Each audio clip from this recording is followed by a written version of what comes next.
Hello, hello, hello, Wiregrass. Welcome to Wiregrass Community Voices with your DJ Mamizonga. And here I have a guest, and we're still practicing social distancing, but I have a special guest, and I have Mr. Chaddwick with me. Hello, hello, Mr. Chaddwick. How are you, sir? I'm just fine. How are you today? I'm doing wonderfully well. It's a beautifully hot day. And of course, we're here trying to talk to the community and let them know what it is that you do inside the community. So please present yourself to my fans. Well, first of all, my name is Chaddwick Cruz. I am the sister pastor of Galilee Baptist Church. I consider myself as a philanthropist, meaning one who cares about the welfare of others and give charitably to any great cause. Today, I want to talk to the community and the Wiregrass about my campaign for mayor. Oh, wonderful. Yes, we were talking about that you are campaigning for mayor. Yes. And I wanted to ask you what it was that interests you to want to run for mayor for the city of Ozark. First of all, when I was younger, I went through an era in my life of no guidance. So it caused me to be exposed to peer pressure at an early age. And it is so important that we influence our youth. So you telling me that when you was having difficulty in this area, what happened to you? What changed your mind? Well, I became a father myself. And when I became a father, I know about the responsibility of a man.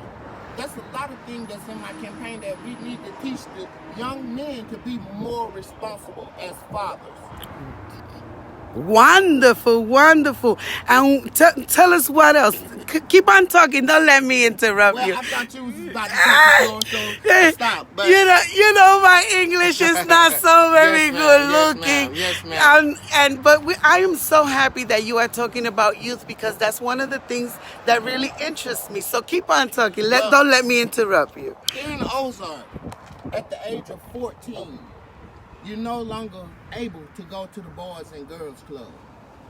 At the age of 14, it's the exact period in my life where I begin to go astray. Because those are the vulnerable times in a young man's life and a young lady's life that they need guidance.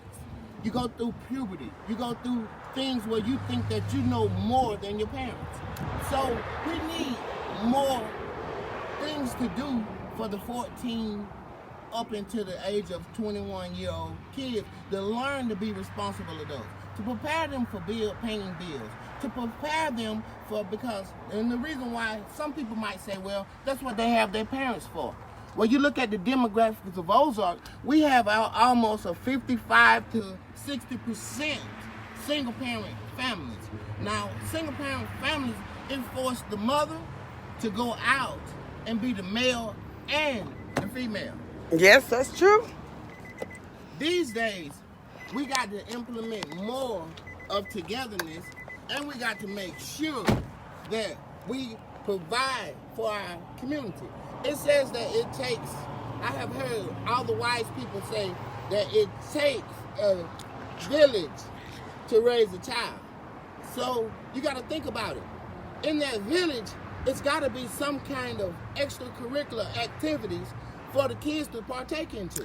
Let me ask you about that. So you are talking about youth and your interest on working with the youth as mayor. What different programs would you be interested in bringing into the Ozark area? First of all, we at Ozark, we need to bring back the DARE program.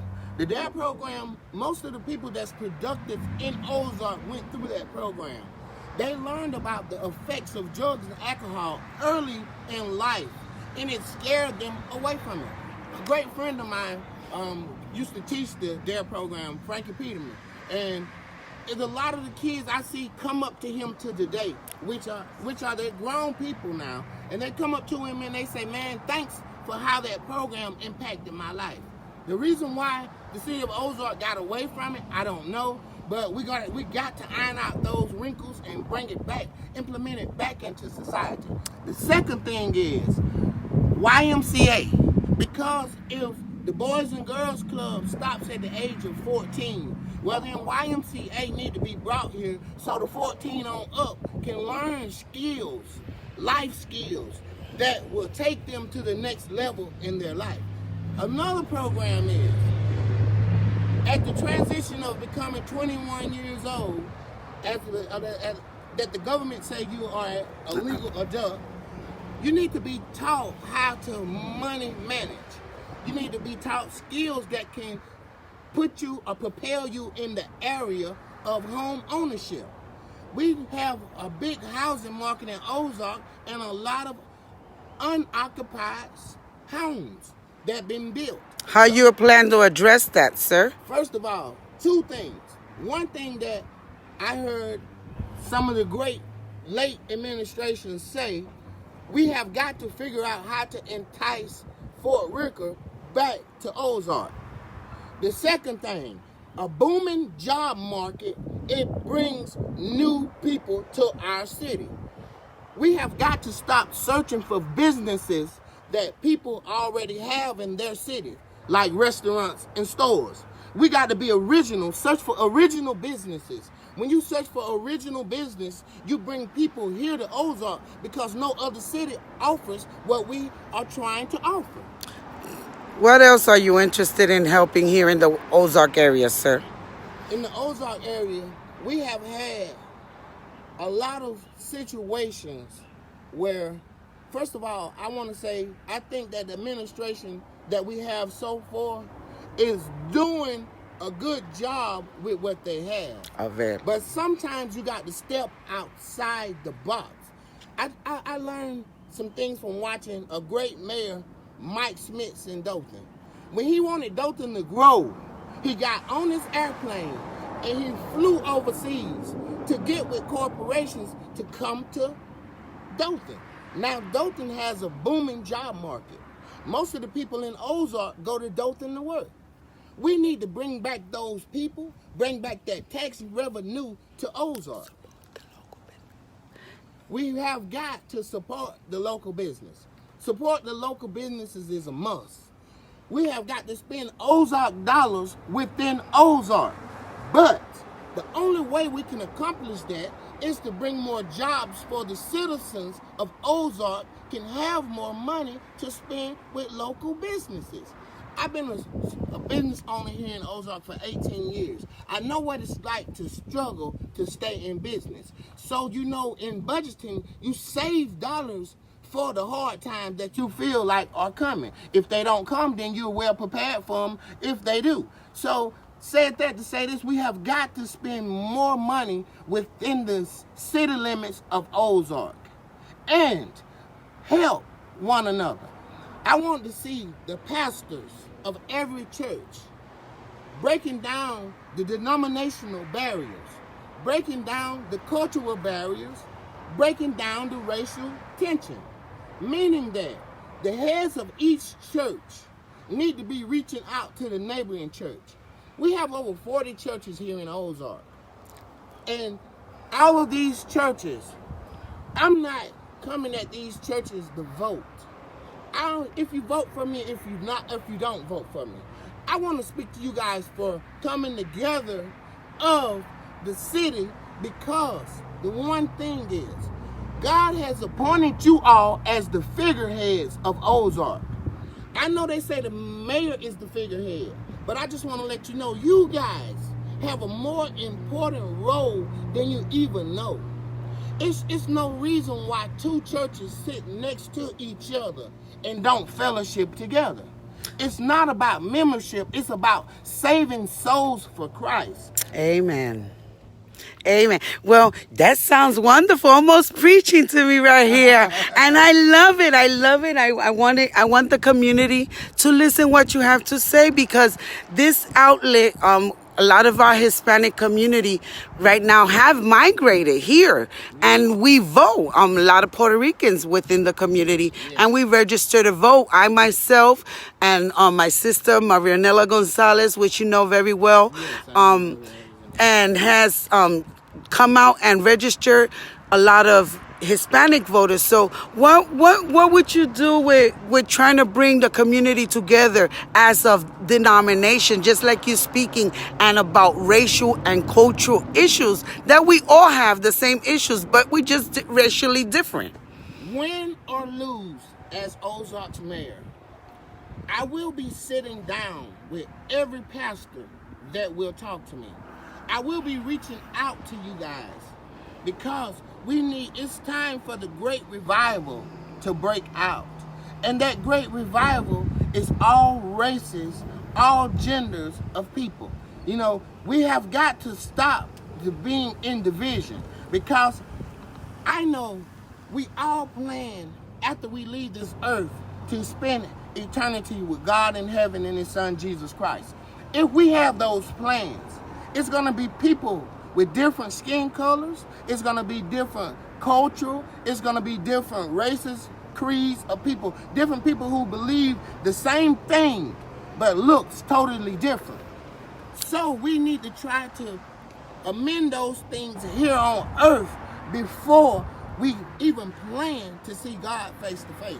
I have a question. So, where are you setting up your meeting? Where could anyone reach out to you if they wanted to speak to you? How could we get a hold of you if we needed you? First of all, you can connect with any social site, Chaddwick Cruz on Facebook, Chaddwick Cruz on Minister Cruz on Instagram.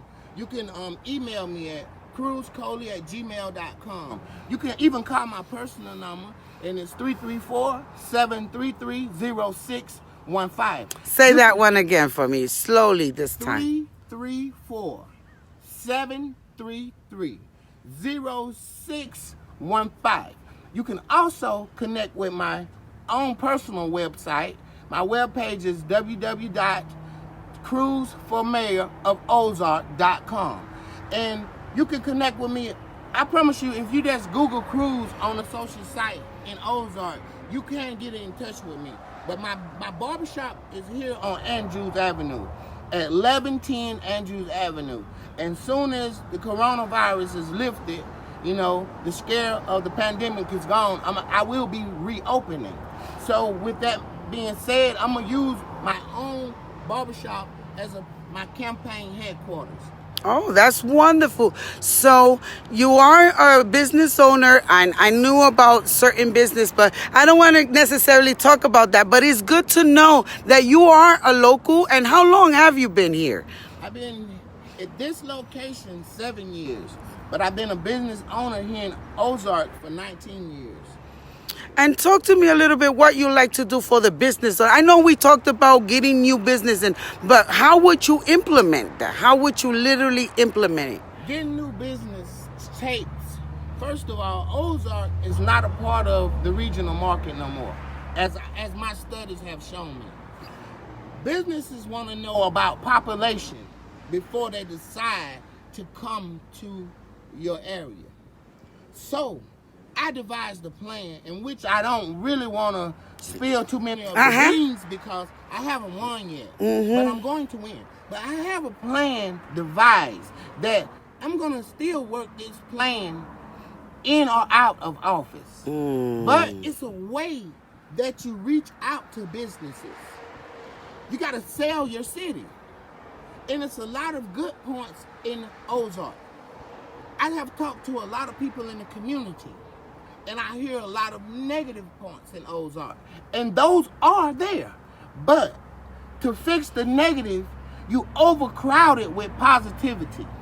Once you take the positive and you wrap it all around the negative begin to get smaller and smaller and smaller until it disappears. But I found this out. To change a community, it takes an individual change within oneself. Meaning that one person teach one person tell one. Once one person decide to change, the next person decide to change. Now we're all on the same accord. We have to be on one accord to change Ozark.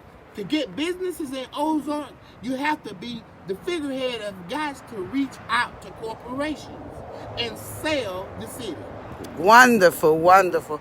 And you've talked about our youth, you talked about the business. How about our seniors that are always kind of the first ones to vote and the last one to be remembered? Listen, I'm so glad that you said that. Now, if you hear another campaign candidate say this, then you know that it was from me first, because as soon as this video is finished, I'm going to make sure I share it to all my social platforms. So if you hear another candidate say this, then you know it came from me first. First of all, if you ride up 231, north or south, when you're coming into Ozark, it says the retirement city. So we have pushed Ozark to becoming a retirement city. I think it's good, but it has a negative to it. If I'm in a high school senior and at 18, if I go off to the military and I dedicate 20 years of service to the military, when I come back home, I'm 38 years old. I'm still young. I'm still flourishing. I still need things to do. I'm not ready to quite sit in my rocker and call it a day. So with that being said, it's people who bought into the retirement city. Now they're in town. They're 60, 70, 75, 80. And they need to be well protected, well kept. They need to be well policed. Another thing is, I would like to implement a database, a automated phone service where these older retirees, they get a call once a week on Mondays. And on Mondays, we call them and see if they need to go to the store and get meds, if they need help, how are they doing, what's their physical status. Then, after we do that, we always, for a kid to go to college, he has to do so many hours of community service. So we can implement that as part of the community service, going out and checking on the elderly. So once you go out and check on the elderly, that gets you community service hours. With this call bank that we would do, it will it's an automated caller that would call these people that we have on our list to know that they're senior citizens and that they're retired here to Ozark, Alabama. So then we're looking out for the older people, and we need to make that a first priority. The first priority is to look out for the elderly. The second priority, which is the point B of the first priority, has to be the youth, because the youth are our tomorrow. And if we don't implement more things for the youth, then where will Ozark be tomorrow? That's so inspiring, Mr. Chaddwick. Oh, wait a minute. My English is not so very good looking. And I'm sorry about massacring your name, but it's really been enlightening listening to your passion. I am one that believes that the youth should be taken care of, definitely find activity. Yes, ma'am. I don't know if you heard that we got a youth group here in the town of Ozark called Explosión Latina. Yes. They're a group of young girls from the age of 18 all the way to 5, and they dance different typical dances from Puerto Rico, and now we're getting a little bit more modern, because you got to do things that interest the youth. Yes. So because we do care about our youth, we have gotten this program. So if anyone is interested in hiring a group of young girls to let them show you their dance, you can find them here in Ozark. Mr. Awesome. Chaddwick, awesome. Thank you for your time. Yes, thank you for your words. Before we leave, anything else you would like to tell your community? Give me a second. First of all, I want to say to the community of Ozark, I want to give a big thank you to the Methodist Church downtown, where Les Peralt and some other people here in town go, some well-known people. I want to say thank you for what you did for Tree of Life Ministries. But I want to say that a lot of churches, this is the time to come together for this one church family. Tree of Life Ministries at 146 Martin Street. They had a lot of damage from our last storm that just came through. We came together, a small portion of the community, think it was almost 15 or 20 people, but it was all races of people. We had whites, we had blacks, we had Latinos, you know, and we came out and we cut up all the trees, but it left a big hole in the roof and some more structural damage. Now, I'm not good at speaking Espanol, but the pastor, Sarah Matthias, she was telling me that, you know, it's a lot of work that has to be done on the church. So I sit down and I set her up a cash app. So Pastor Matthias got a cash app, and it's Arbol de Vida. Arbol de Vida, wonderful. Arbol de Vida Ministries. Ministry. Okay, cash app with the money. Go ahead. Okay, yes. We had technical difficulties, but the church is Arbol de Vida Ministries, and like I said, they had a lot of damage from the past storm, and it's a big hole in the roof. And we really think that the church community should come together right now. So if you have anything that you can possibly spare, well, you can cash app it to Arbol de Vida Ministries, or you can donate on Facebook. And the GoFundMe. And the GoFundMe. Mm-hmm. But we do need community support. We need help with this project. Let's help right now, because it's Arbol de Vida Ministries, which is Tree of Life Ministries today, but it could be your church home tomorrow. And so with that being said, I want to say God bless each and every one of you, and may you stay free from this coronavirus pandemic. Stay safe. Stay at home. I'm about to get back in the house. It's time for me to go back in. But y'all be blessed, and may God continue to bless your family. And listen, when August the 25th comes, I want to see you all at the polls, and I want you to vote for a change, and I want you to vote Chaddwick Cruz for mayor of Ozark, a man of the community who's the voice and the choice of the community, meaning that after I win, because I will win by faith, the Bible said, call those things that are not as though they were. So when I